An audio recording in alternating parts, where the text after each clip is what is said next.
On this week's episode of Theme Park Worldwide, the show, we've got some fantastic images from inside Pandora, the world of Avatar, opening next year at Disney's Animal Kingdom. Along with that, virtual reality is coming to both Park Warner in Madrid and Gardaland over in Italy, and here on the show, I've got all of the details. I'm Shawn Sanbrooke, this is Theme Park Worldwide, the show, and that means it's time to cue those titles.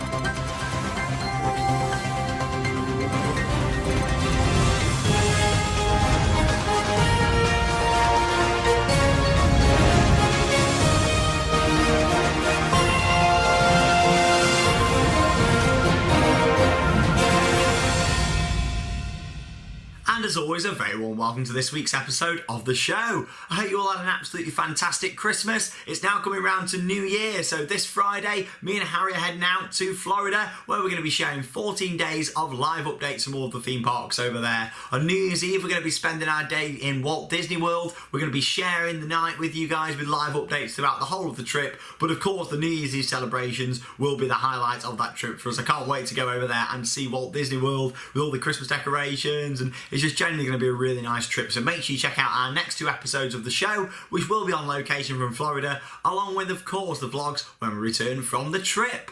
Of course, this week we've had quite a few new videos on the channel as well. Plenty of new on-ride videos for you guys to see. Lots and lots of on-ride videos to come throughout January as well, so keep your eyes peeled on the channel for those. Along with our continuing Planet Coaster series, that's going down really well. It's very interactive as well, letting you guys pick the names for our rides, along with suggesting what sort of areas we should build next in the park. So, of course, we're also going to have special guests on. And last week's episode, we had Jack on. And, of course, when we come back from Florida, then there'll be some more special guests in those episodes of Let's Play Planet Coaster.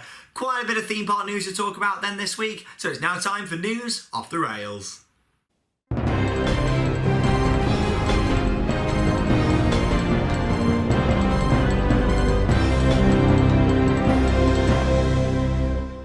Now, Walt Disney World is a resort that just keeps expanding over in Florida. Of course, it's got 6 parks now, 2 water parks and 4 theme parks. Of course, it's got the Disney Springs area. It's a massive resort that just keeps on getting bigger and bigger each year. Now, many years ago, a film called Avatar did come out, and this is a bit of an ongoing joke with us Disney enthusiasts. Of course, Avatar Land was announced for Walt Disney World, and there's not been really many details about that, apart from we know construction has been going on. However, this week, as a bit of a Christmas present from the Disney company, they have released a first look inside Avatar Land at Walt Disney World. Now, it's been located in Animal Kingdom as part of a massive expansion for that park. Of course, you've got that going in, you've got Rivers of Light, you've got a couple of things like the Harambe Market and things what have opened there lately. So it's a big sort of new expansion to that park with the ultimate goal of making Animal Kingdom a full-day park, such as the Magic Kingdom and Epcot. They wanted it to be that full-day park that you can go to, have a good time, and stay there and watch the nighttime shows and stay into the night as well, which is something what you couldn't do before. So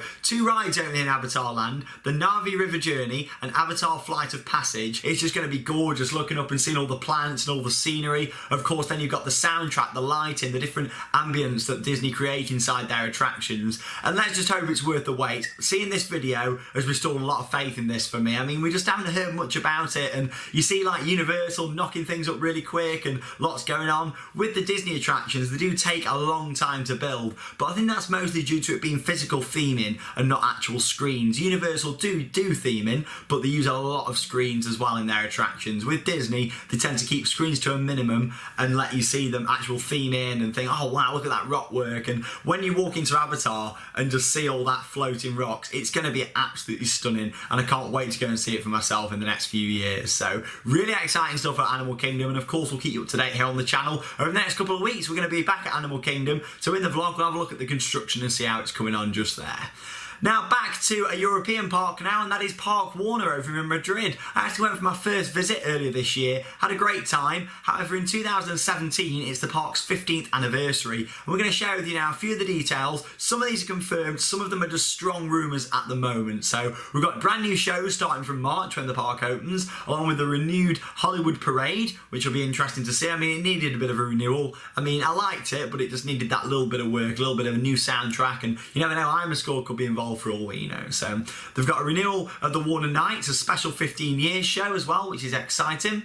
New is going to be the Justice League Splash Zone, which is basically a small water park area inside the theme park, along with the new interactive dark ride, Battle of the Justice League. Now this will be pretty much similar to what they've got at the Six Flags parks. If you're thinking, hang on a minute, they've got Batman, you know, they've got all these rides here, they've got Superman. You know, it did actually used to be a Six Flag park before it got sold on, so, but they still do keep the licensing. They pay in to keep the licensing. A bit like Portaventura isn't owned by Universal, but they still pay for like Woody Woodpecker and that sort of thing. So all very, very interesting how these different theme parks and the IPs, so to speak, actually work. So yeah, moving on from that then, Batman La Fuga, which is the B&M inverted roller coaster, will receive virtual reality. Yes, I know, it's still happening as we move into 2017. We've got another one to tell you about in a moment as well. But yeah, virtual reality is going on there, and that'll be interesting to see how it works on the ride. There's a lot of fans out there of VR, and there's a lot of people out there that aren't that keen on it. I am one of them people. I don't particularly enjoy it at all. I prefer the ones I've done at Europa Park over the one at Alton Towers, Galactica. But let's just see what happens. I'm still not a big fan of it overall, so we'll see what happens in the future with VR, but hopefully, I really don't want it to take off too much because I prefer going on a coaster and just seeing the theming and having tunnels and rock work. And if you're watching my Planet Coaster series I'm doing at the moment, you'll know how much I love actual physical theming, and the little details really make a difference. It's true when you go to an actual theme park, it's all about them details that keeps you going back for more. So we'll see what happens with this one. But yeah, Park Warner Madrid, 15th anniversary in 2017, so worth going there if you've never been to that park before. Finally then, I've got some more VR to talk to you all about. Now, I told you about this one actually a few months back, and that is at Gardaland over in Italy. I went there a couple of years ago, loved the place. Their on-site hotel is gorgeous as well. It's a little bit further away from the park, but it's really, really nice, the location of it, and yeah, that whole Lake Garda area is beautiful. Of course, we went for the opening day of Oblivion the Black Hole back in 2015, and what a great trip we had. But yeah, Gardaland, Magic Mountain's actually a credit that I missed out on. It's a roller coaster I didn't get to ride on the trip, unfortunately. However, it's been completely renewed to have some virtual reality added to it for 2017. Now this looks quite interesting. There's actually a mini site now active. If you go on, I think it's along the lines of gardaland.com/2017, something like that. You can link to it through the main website. Check it out, because it looks like this VR is going to have quite a nice sort of theme going to it, a bit of an American Indian style theme going on, which looks really cool. A journey in sort of mysterious India, which looks really nice. There's a lot of themed items on the website that just look really different and quite interesting. So hopefully it'll have a good storyline to it, and maybe this is the start of a potential re-theme of that area of the park. You've already got their log flume there with a bit of a Wild Westy feel to it, a bit of American theme. You've got Sequoia Adventure, which is all like chopping up logs and that sort of thing. So who knows what's going to happen. I mean, Sequoia Adventure, you know, it was awful when we rode it. I didn't like it at all, but that whole area looks to be changing quite a bit. So we'll see what happens with this one. Of course, we'll keep you up to date here on the channel. Interesting stuff from all those parks out there, but like I say with VR, I really hope that, you know, it either gets massively improved or it slowly starts to die out. Me personally, I'm not a big fan, but comment below. I'd be interested to see how many people out there really do enjoy VR. So comment below if you've done VR and what do you think to it. Of course, I'll read all the comments here on the channel, and I might even pick a few out to read next week.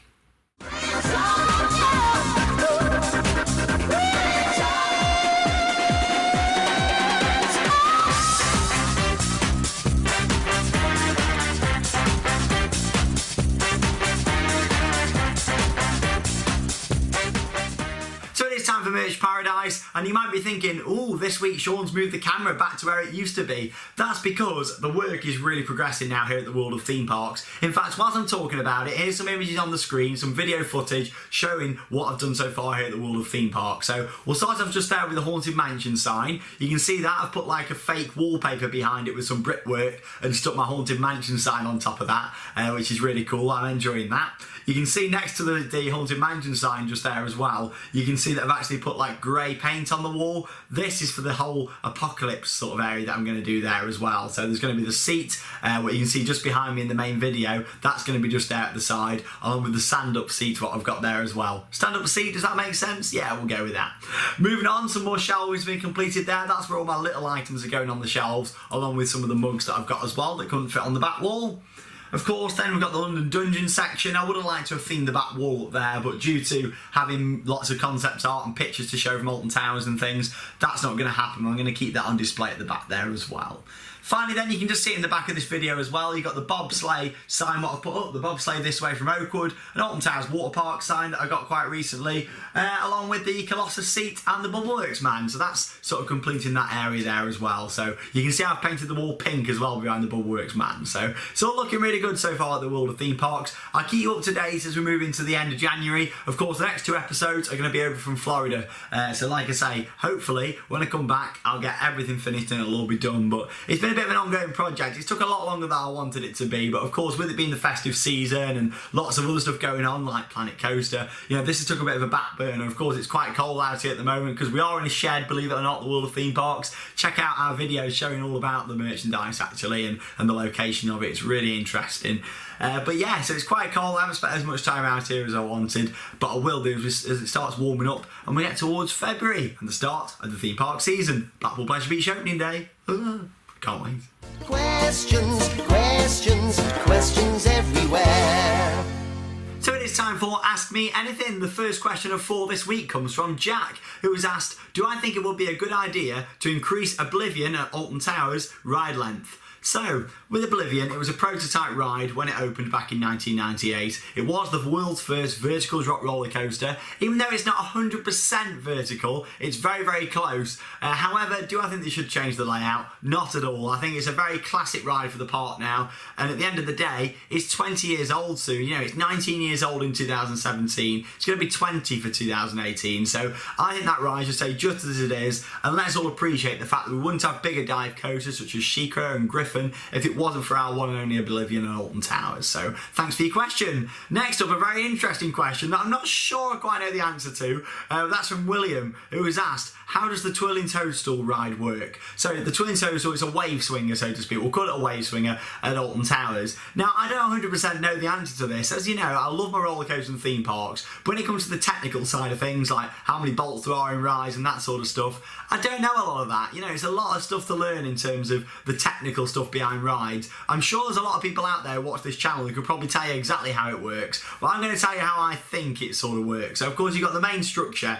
And then if you look at it, it's like a sort of half a ball, so to speak, that sort of rolls in the sort of top of this structure, just causing it to spin round and do the sort of motion. And I take it that spins round and it sort of balances, so to speak, or is fastened to that. So that's how I'm assuming it works. Does it actually do that? I'm not too sure, because at the end of the day, you know, I'm not a ride engineer. I'd love to know a lot more about that sort of thing, but I don't think I'm clever enough, to be honest, to be a ride engineer. I enjoy riding the coasters. I love the look of them, and I know a lot of things about them. But when it comes to the technical stuff like that, I'm really not too sure. But if there is anybody out there who can help William and give an exact answer, maybe there's a ride technician or someone from maintenance watching this video, comment below. I'm sure William will check the comments just to make sure, and he might be able to give you an answer. So thank you very much for your question there. Sorry I couldn't be a bit better help with that one. Next up is Aaron, who has asked, if I could choose between Universal Studios or Disneyland to come to the UK, what would it be? Disney, Disney, Disney, 100%. I love Disney through and through. The parks are amazing. Yes, they're making some very interesting decisions at the moment, very controversial, but I still enjoy their parks, and Disney, for me, will always be better than Universal. But yeah, thank you very much for your question. Final one then is from another Jack, who has asked, in my opinion, what is the best new ride or area the UK has received for 2016? I don't think there's many contenders for this, but even if there was, this one to me really shines out as being a next generation themed area for the UK, and that's the Lost Kingdom at Paultons Park.